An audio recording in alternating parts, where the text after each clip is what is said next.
Well, the news that we're breaking right now comes in from Maharashtra, where the Chief Minister Devendra Fadnavis has clarified on the beef ban controversy on the floor of the House.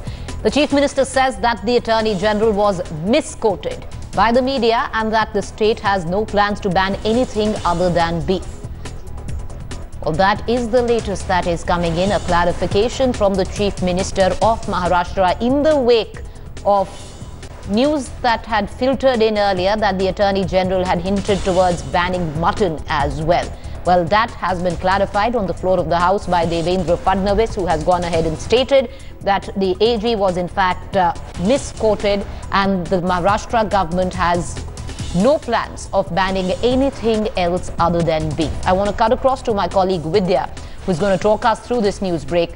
Vidya, can you talk us through this controversy there? The Chief Minister now stepping forward and clarifying on the floor of the House that the Maharashtra government has only intentions of banning beef and nothing else.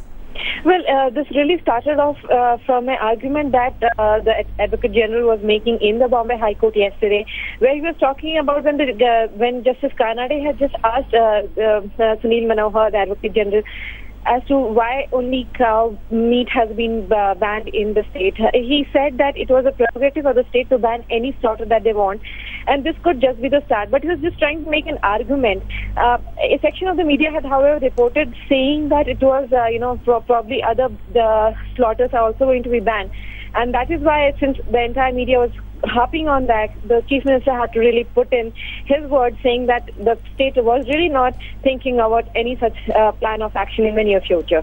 But, if you look at it, Vidya, that was quite a, in context, was a fairly sarcastic comment that was put forth by the Advocate General of Maharashtra. Well, it certainly was. He was basically trying to point out that the state can promulgate any kind of an ordinance or any kind of act as it wishes. It doesn't really have to be, just because it has banned only cow slaughter doesn't mean that it cannot ban other things.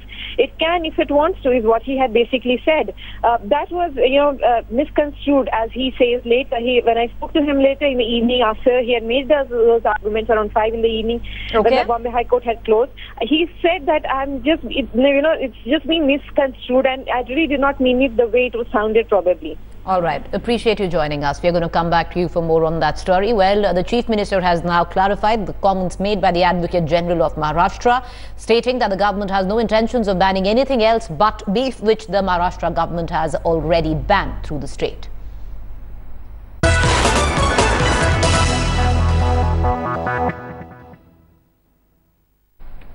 All right, let's dip into more breaking news that we're getting in. The National Green Tribunal has now banned all diesel vehicles older than 10 years from plying on Delhi roads. The tribunal has reiterated its order on banning petrol vehicles above 15 years from plying.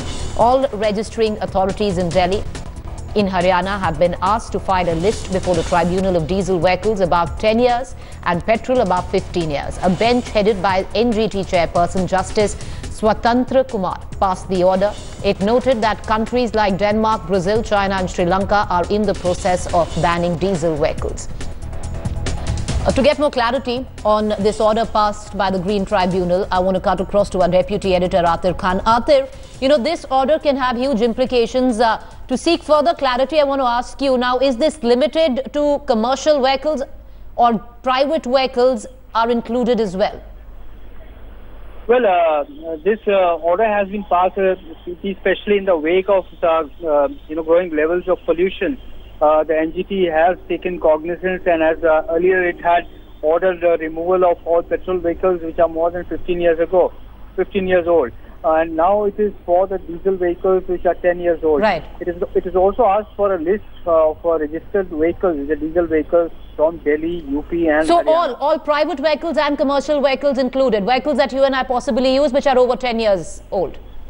Well, that's right. It is pertaining to all vehicles, private or commercial, which are 10 years old and more. All right. Well, this could have far-reaching implications and ramifications, especially where the drive for a cleaner air to breathe for the national capital and NCR is concerned. Appreciate you joining us, Atir. With that, we're going to dip into a quick commercial break. To stay with us. The news and updates continue right here. We're back soon.